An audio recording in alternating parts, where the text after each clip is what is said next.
Okay, this is how to make kefir, water kefir. So I start off with a 2 litre jug, some scales, electronic scales, preferably ones that you can put something on and return to zero. And to make 2 litres, I need, it's best with demerara sugar. We get ours from Costco, that's why it's a huge big bag. So that's demerara sugar. We need 100 grams of demerara sugar.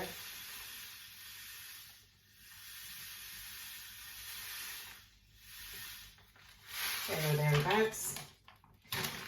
And then I make it up to about 130 with muscovado sugar. That just gives it a bit of colour.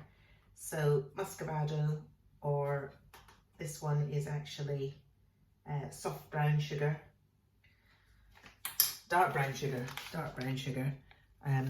Prefer muscovado, but there hasn't been any in the shops recently. So once you've done that, have the kettle with warm water. Just put some warm water in there to stir. Now stir it with a wooden spoon, silicone spatula, whichever.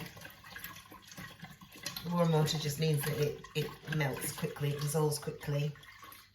And then once it's dissolved, I'll add cold water up to about 2 litres. I've already strained my kefir. I'll do another video on how to do that. But that's my kefir. It's in a plastic sieve because seemingly it doesn't like metal. So you can use silicone, plastic, glass, wood. That's all fine, but not metal or stainless steel. Okay, so keep stirring that in. And you get a nice colour. The muscovado gives it a nice golden colour. Then bring the scales back to zero. And what we're doing now is adding,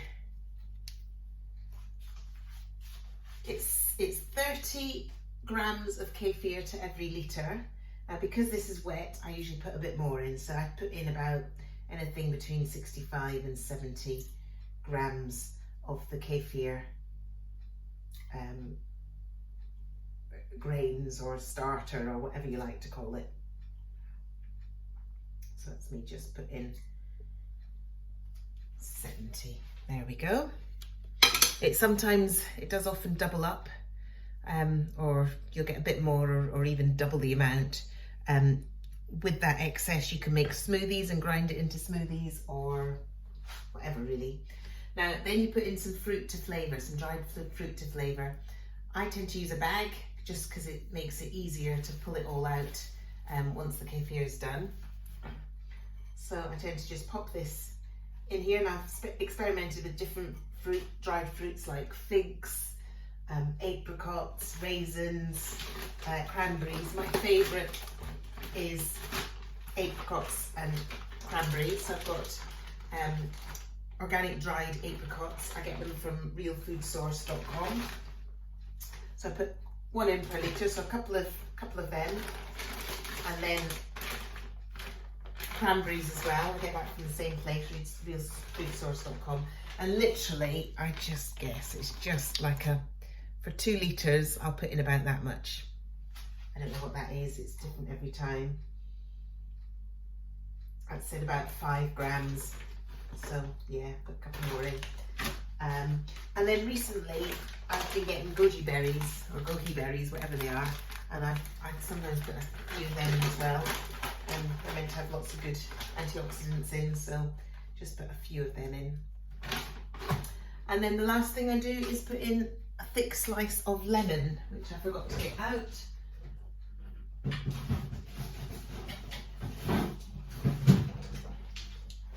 didn't have that prepared.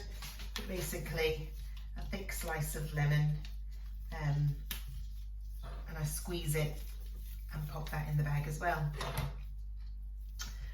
And then wash it quickly. And literally, if I've got the end, I'll put the end in, otherwise I'll put a nice thick slice. And then I'll squeeze it into the bag and then pop it into the bag, close it over. I usually tie it up because sometimes the dried fruit floats out, so just get that tight around there, and then pop the lid on. Now what I've done, so I remember when to do it, is today's Wednesday, so I can say Thursday, Friday, Saturday, Sunday, so it'll be Sunday that I change it. I've got myself some little days of the week,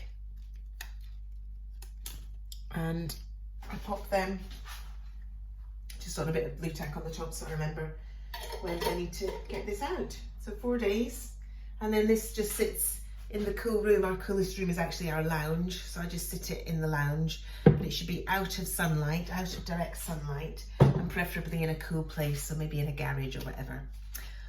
Hope you found that useful, and I hope it works for you.